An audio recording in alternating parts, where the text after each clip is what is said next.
Cosmetic wise గా ఈ మధ్య బోలెడు డివైజెస్ వచ్చాయి. టెక్నాలజీ అంత బాగా లేనప్పుడు కస్టమైజ్డ్ ట్రీట్మెంట్స్ ఉండేవి. అంటే ఎవరికి తగిన ట్రీట్మెంట్ వారికి ఇవ్వడం అనేది ఉండేది.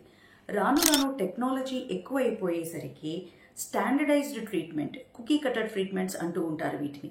స్టాండర్డైజ్డ్ ట్రీట్మెంట్స్ అంటే ఒక లేజర్, ఈ ప్రాబ్లంకి ఈ డివైస్, ఈ ప్రాబ్లంకి ఈ డివైస్, ఇంతే.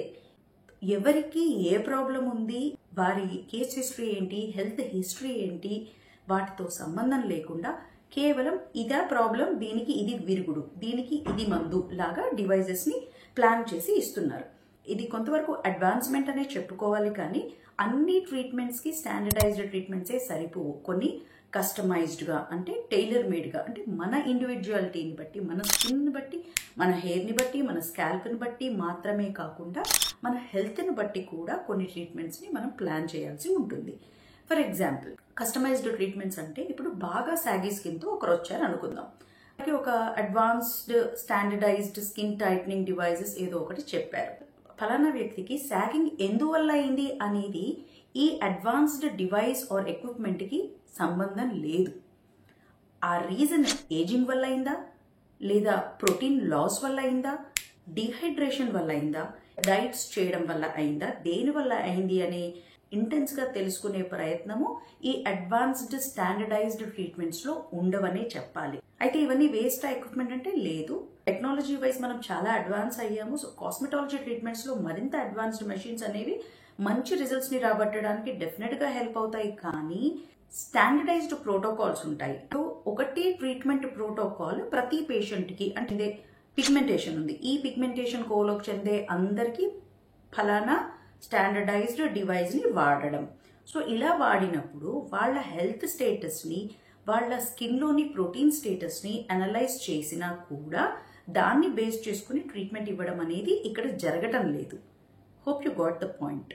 అలాగే కొంతమందిలో మెలాస్మాతో పాటు సాగింగ్ ఉండవచ్చు. సో సాగింగ్ని, మెలాస్మాని ఒకటే స్టాండర్డైజ్డ్ ట్రీట్మెంట్ ట్రీట్ చేయలేదు. కస్టమైజ్డ్ కాకుండా స్టాండర్డైజ్డ్ మెషిన్స్ లేదా ఎక్విప్మెంట్స్ లేదా డివైసెస్ వాడి చేసే treatments are like one size fits all.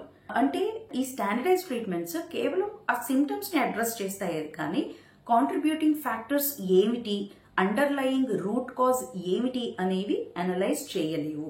Root cause అనేది, లేదంటే కాంట్రిబ్యూటింగ్ ఫ్యాక్టర్స్ అనేవి, సిమ్టమ్స్ అనేవి డిఫరెంట్ ఉంటాయి. పర్సనలైజేషన్ అనేది అక్కడ లేదనే చెప్పాలి. ఇండివిజువల్ నీడ్స్ని దృష్టిలో పెట్టుకొని చేసేదిగా ఈ స్టాండర్డైజ్డ్ డివైజెస్ పని చేయవు. ఇండివిజువల్ నీడ్స్ అండ్ రెస్పాన్సెస్ని కూడా దృష్టిలో పెట్టుకొని మనం కస్టమైజ్ చేయాల్సి ఉంటుంది. సో ప్రతిదీ కూడా స్టాండర్డైజ్డ్ డివైజెస్తోనే, అడ్వాన్స్డ్ ఎక్విప్మెంట్తోనే జరిగిపోదు అన్న విషయాన్ని మనం ఇక్కడ గమనించాలి.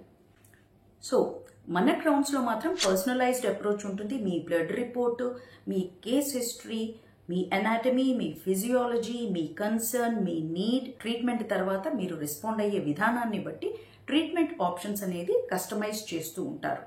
ఇది మోర్ పర్సనలైజ్డ్ అప్రోచ్ అయ్యేసరికి ఎక్కువ టైం కేటాయించడమే కాదు, ట్రీట్మెంట్ని జాగ్రత్తగా పర్యవేక్షిస్తూ మరొక నెక్స్ట్ స్టెప్ని తీసుకుంటూ ఉంటారనమాట. ట్రీట్మెంట్ ప్రతి దశలోనూ క్షుణ్ణంగా పర్యవేక్షించడానికి ఈ పర్సనలైజ్డ్ అప్రోచ్లో మోర్ ఛాన్స్ ఉంటుంది. సో ఇది పేషెంట్ ఎంగేజ్మెంట్, ఎంపవర్మెంట్లో కూడా హెల్ప్ అవుతూ ఉంటుంది. సో ఇండివిజువల్ నీడ్స్ అండ్ ఎక్స్పెక్టేషన్స్ని దృష్టిలో పెట్టుకుని చేసే ఈ కస్టమైజ్డ్ ట్రీట్మెంట్స్ మాత్రమే పేషెంట్కి ఎక్కువగా సాటిస్ఫాక్షన్ని ఇవ్వగలవు. సో వచ్చిన వాళ్ళకి ట్రీట్మెంట్ గోల్ ఏంటి, వీళ్ళ అండర్లయింగ్ హెల్త్ స్టేటస్ ఏంటి అనేది కూడా కౌన్సిల్ చేయడంలో చెప్పాలంటే సాటిస్ఫాక్టరీ రిజల్ట్స్ రావడానికి ఇవన్నీ మెట్లు అని చెప్పుకోవచ్చు. ఒక్కొక్క మెట్టుని దాటుకుంటూ వెళ్తేనే ట్రీట్మెంట్ గోల్ని మనం రీచ్ అవ్వగలము, పేషెంట్ సాటిస్ఫాక్షన్ని కూడా మనం చూడగలము. ఎఫెక్టివ్, సేఫ్, సస్టైనబుల్ రిజల్ట్స్ని, ట్రీట్మెంట్ గోల్స్ని మనం రీచ్ అవ్వాలంటే పేషెంట్ కౌన్సిలింగ్ దగ్గర నుంచి హెల్త్, న్యూట్రిషన్ స్టేటస్, అలాగే మనం కస్టమైజ్డ్గా తీసుకునే పర్సనలైజ్డ్ అప్రోచ్తో కూడిన ట్రీట్మెంట్స్ కూడా ముఖ్యము. అలాగే ప్రొఫెషనల్ కేర్ కూడా అంతే ఇంపార్టెంట్. డీటెయిల్డ్ ఎక్స్ప్లెనేషన్ తర్వాత కూడా మీకు ఇంకా ఏమైనా క్వశ్చన్స్ ఉన్నాయంటే reach out to us on the given numbers. Screen పైన ఇవ్వబడిన నంబర్స్ని మీరు అప్రోచ్ అవ్వచ్చు. ఎఫెక్టివ్, సేఫ్, సస్టైనబుల్ రిజల్ట్స్ని అచీవ్ చేయడానికి క్రౌన్స్ ఎస్థెటిక్ సొల్యూషన్స్లో ప్లాస్టిక్ సర్జన్స్ మరియు ఓరల్ అండ్ మ్యాక్సిలోఫేషియల్ సర్జన్స్ మీకు అందుబాటులో ఉంటారు. కేవలం కన్సల్టేషన్లోనే బోర్డ్ ఇన్ఫర్మేషన్ దొరుకుతుంది. దాన్ని లీజర్గా మీకు కావాల్సిన ట్రీట్మెంట్స్ని మీరు ఆప్ట్ చేసుకోవచ్చు. Hope this video was impactful. మీ అభిప్రాయాలను కమెంట్ సెక్షన్లో తప్పక తెలియజేయగలరు. Thank you.